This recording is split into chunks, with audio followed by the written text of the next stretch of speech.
Hey class, welcome to Chapter 6, Section 3, Winning Independence. The colonists are finally going to become their own independent nation by the end of this section as we defeat the mighty British Army. Well, going into this war, things seemed pretty challenging for the colonists. Their strengths were things like they fought for a cause they believed in. They were fighting for liberty, for freedom, for their way of life. And another strength is they're going to get some help from the French. Some European powers are going to come and give the colonists a hand. But the weaknesses are staggering.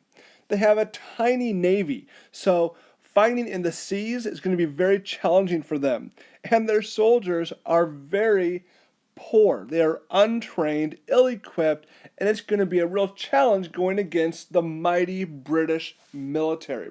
Well, Britain had a number of strengths like well-trained, well-equipped soldiers, and they have the largest, the strongest navy in the entire world. But there were some challenges for them too. The biggest one was they had to travel 3,000 miles all the way across the Atlantic Ocean in order to fight, and that made fighting difficult. And secondly, they had to use mercenaries like the Hessians to fight with. These guys didn't care who won, they were just fighting for a paycheck. And the motivation to win and to fight was clearly with the colonists and would prove to be an enormous motivation and help for them. Well, as the war began, you know that Boston was already secured for the colonists. With the placement of the cannons by Henry Knox, the North is secure. So the British came in trying to secure New York. And you see New York, of course, here in the middle of your map, right in this area.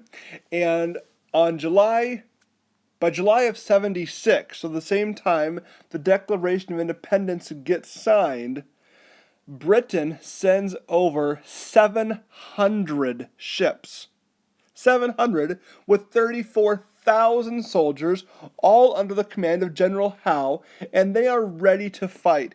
And George Washington and his men, who are in New York, are really caught off guard, and they are outnumbered 4-1 on the island of Manhattan, New York City. And they're in a really tough spot. And fortunately, Washington is able to escape down to New Jersey, down to right into this area. Well, things aren't going great early on for George Washington. George Washington and his men had not won anything in 7 months up to this point. Well, as Washington moved to New Jersey, so did the Hessians. And they were there keeping an eye on Washington and his men. Well, it was Christmas night, and the Hessians, who were German, were partying it up, drinking a little too much, thinking there's no way that Washington and his men would possibly attack on Christmas night. They were wrong. Washington and his men crossed the icy Delaware River on Christmas night, surprising the Hessians and capturing 900 men. This was a huge morale boost to the Continental Army, as they had not had much success. Well, Britain then sends in the man who's going to end up being their main general, and that's General Lord Cornwallis, pictured in the top right.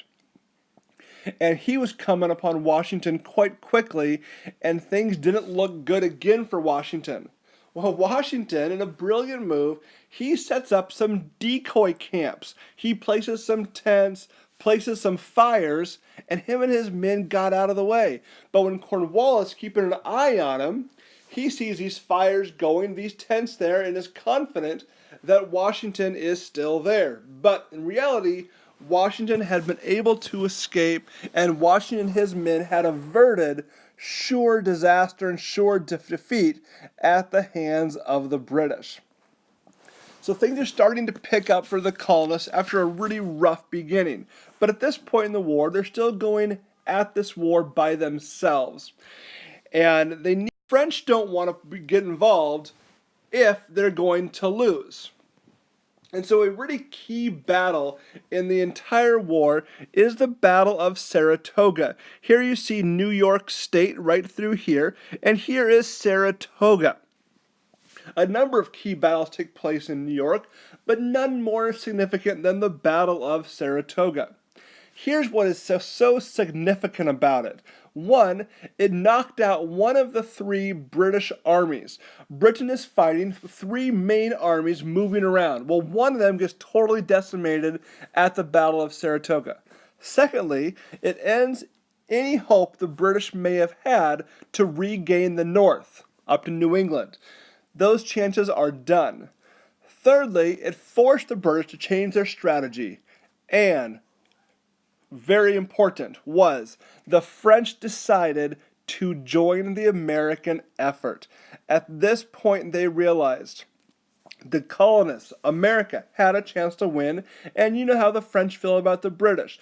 They're always in some kind of a conflict with one another, and any chance they can have to defeat the British, the chance they're going to take. I want to point out the painting in the top right. This is a John Trumbull painting, and it is located in the Capitol Rotunda in Washington, D.C., and it depicts the Battle of Saratoga, the victory, which just shows you how important that battle was. There's only two portraits or pictures, paintings, in the rotunda of this war, and Battle of Saratoga is one of them. Very important stuff. There was a lot of fighting still going on out in the west and in the seas. And I've got to mention one key person. That was a man named John Paul Jones. John Paul Jones is quite possibly the most famous American naval officer and really the first hero of America's very young Navy. Well, John Paul Jones and his men were fighting against the British and their ship, the Serapis. And Jones and his men had been virtually defeated. They were down to kind of their last straw, and the British say, John Paul Jones, are you ready to surrender? And John Paul Jones's famous lines were, I have not yet begun to fight.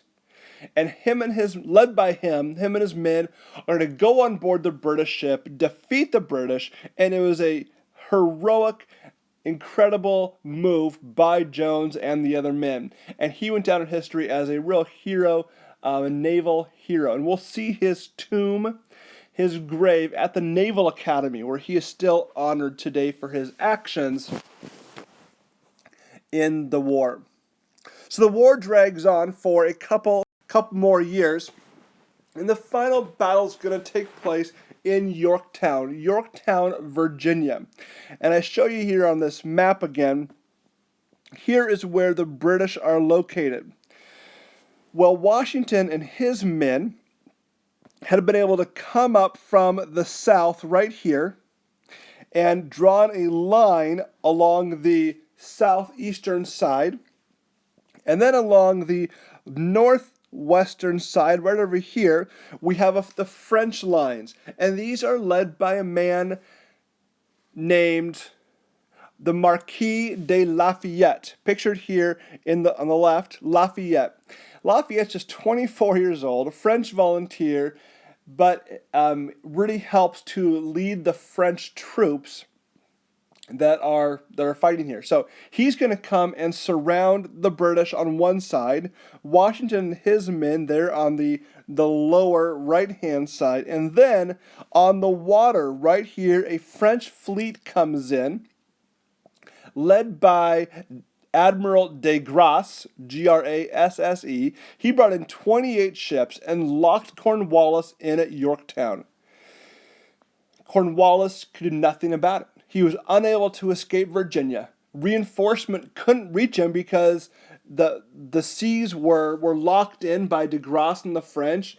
Lafayette had that area, and then of course Washington, all of a sudden they're totally circled in here and they can't escape. And Cornwallis and the British are outnumbered 2-1. And Cornwallis is forced to surrender. On October 18, 1781, the war ends, and the improbable happened. as the colonists defeat the mighty British Army, defeat the Redcoats, and officially gain their treaty is negotiated to end this war, called the Treaty of Paris. A man named John Jay is the primary negotiator for America. The treaty gets signed about 2 years later in September of 1783.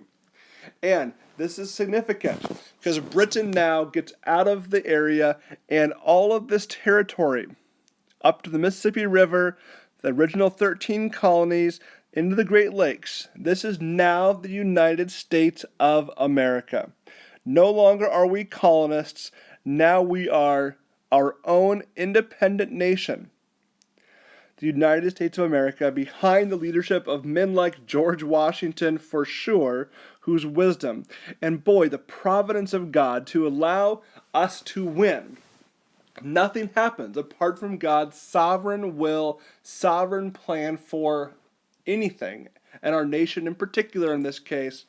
These wins don't happen by accident. And America wins, gaining independence from Great Britain.